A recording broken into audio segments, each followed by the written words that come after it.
recently the nuclear triad, Russia's nuclear triad, was attacked by Ukraine, right? Because you're the expert. And I also know that Ukrainian forces made it into Bryansk recently, and they did a terrorist attack and collapsed a bridge onto a civilian train, killing Russians. Because I've been in that area. And I just like 2 minutes before I came on, I just read this. Ukraine is going to use the entire arsenal of prohibited means to disrupt Russian-American negotiations in Alaska, said the ambassador at large of the Russian Foreign Ministry. So I'm reading that. I'm looking at what has happened recently. And I want to know from you, what do you think? Is something going to happen? And if something does happen, either now or during or after, what would be the U.S. Reaction to that? What would be the CIA reaction to that? Well, I think one of the reasons that the warnings are being put out that Ukraine may do something to disrupt the summit is, in fact, I describe it as an information operation to prepare people for that possibility, even though it may be unlikely that in the event that it happens, it would not actually derail the meeting. Mm-hmm. We have to look at why. Okay. Why did Donald Trump move the deadline? Initially the deadline he announced was 50 days for Russia to agree with Ukraine to come up with a ceasefire. Mm-hmm. And then he changed it to 12 days, 10 days, and now resulting in this meeting. Well, and remember, he promised that at the end of that 10 days, if they hadn't reached a ceasefire, we're going to the bone-crushing sanctions would be imposed on India and Russia in particular, or India and China. Mm-hmm. Well, that didn't happen. And so what motivated Trump to seek to remove that deadline? And it was the imminent collapse of the Ukrainian military in the Donbass in particular. He finally was getting the intel that, okay, they're not going to be able to hold out. This is along the same lines as what happened with the Battle of Debaltseve, that when America went running off to Moscow. The difference is this time, I don't think, Putin's not going to be fooled. Because Putin also has to step back and realize that whatever entreaties for an agreement and peace come from the United States, there is still another agenda at work that is designed to attack and destroy Russia. One, there was the failed attempt to kill Putin as he flew to KURSK in the end of May this year. Then on June 1st, the attack on the strategic bombers of Russia using drones, a technology that was supplied and assisted by the CIA and British MI6. Then watching 2 weeks later on June 13th, when those same tactics were used in Iran to try to decapitate and destroy the Iranian government, and that failed. Followed by the terrorist attacks, as you pointed out, in Bryansk. This is then you had the latest was the United States brokering a supposed peace agreement between Armenia and Azerbaijan and getting rights to territory, the Zangezur corridor in southern Armenia. Right. What the hell is the United States doing meddling there? We have no strategic interest. We have no great economic relationship with these people.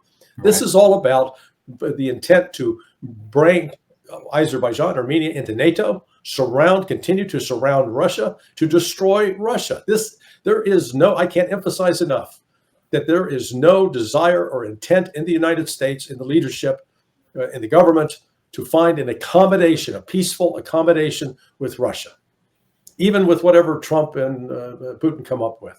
But this is one that it's going to take a fundamental change in the United States to back away from this dream of destroying Russia. Because it's not just the United States, it's Europe as well.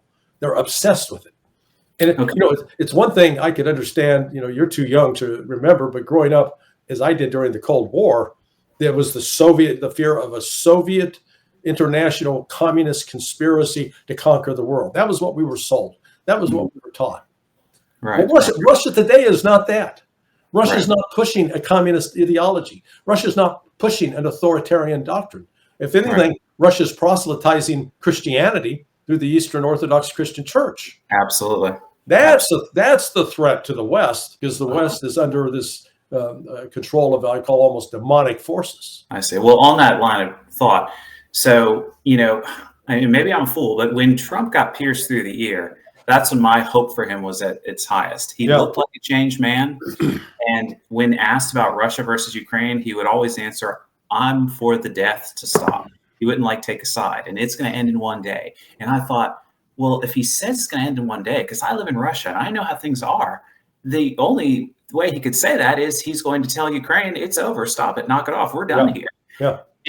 And you know, so now this summit is happening, and I can feel a little bit hopeful, but it's been over 6 months he's been president. So what do you think? I mean, what do you think is going to happen with this? I mean, am I a fool to have hope in Trump, or like where does he stand? Is he just a pawn for DC? I think he's just a pawn. We'll see on Friday. Look, what are the possible outcomes? Okay. Let's start with the actual disaster. That this is a setup to lure both Putin and Trump into a place where they can be killed. Okay, that would be the ultimate nightmare. Awful. The next possible, let's call it negative outcome, is they meet, they argue, they disagree. They call each other motherfucker and walk out. Okay. Right. Now, I doubt that'll happen because Putin and Trump have met at least 3 times before. The reason I say 3 times is I've seen 3 different pictures of them meeting, shaking hands. Mm-hmm. And in each one, they're each wearing different ties. So that tells me there were three different meetings, because you don't right. sit down and then go change a tie and come back and sit down. Right. What Trump is in person is different from his public persona. In person, I'm told by people who have met with him on, like either one-on-one or just 5 people in the room with Trump. Trump is more friendly, very insecure, wants to be liked, will do everything they can to try to help you feel comfortable and you be liked. So I can see that Putin's probably counting on the fact, look, I need to sit down with him and really explain what's been going on so he can understand how he's been played, with the hopes that he will understand what he needs to do to extricate himself from this debacle. So there's a possibility they can explain, but then they'll still not have an agreement on ending the war. But Trump will come out and say, well, we've agreed to meet again with no outcome. Another possibility is that they've already agreed that they're going, that the Ukraine, ending the war in Ukraine is just one part of it. So Trump will sign off on recognizing Donetsk, Luhansk, Zaporizhia, Kherson, Crimea as Russian territory. Russia will say, okay, we will withdraw our forces from Dnipropetrovsk, Kharkiv, Sumy, provided that Ukraine also withdraws its military forces from those territories, and that Ukraine agrees not to be involved with NATO, that it is going to be denatofied, and that there will be new elections.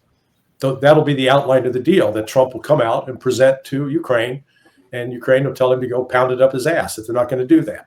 And so then at that point, Trump can say, hey, it was a reasonable deal. I thought it was a reasonable deal. We've made that offer. And then he'll walk away, cut off Ukraine. That would be the ideal. Okay. There's also one other possibility. There's also that whatever talks about Ukraine, that they could actually come up and end up talking about economic cooperation, including something as seemingly outlandish is building an actual bridge or tunnel connecting Alaska to Russia. Huh. Interesting. As a joint economic project. It'd be a good symbol. Rolling? Yes. Did you like that clip? If so, click here. But if you love that clip, click here and watch the full video. Also remember to like, subscribe, comment, and most importantly, share before I disappear.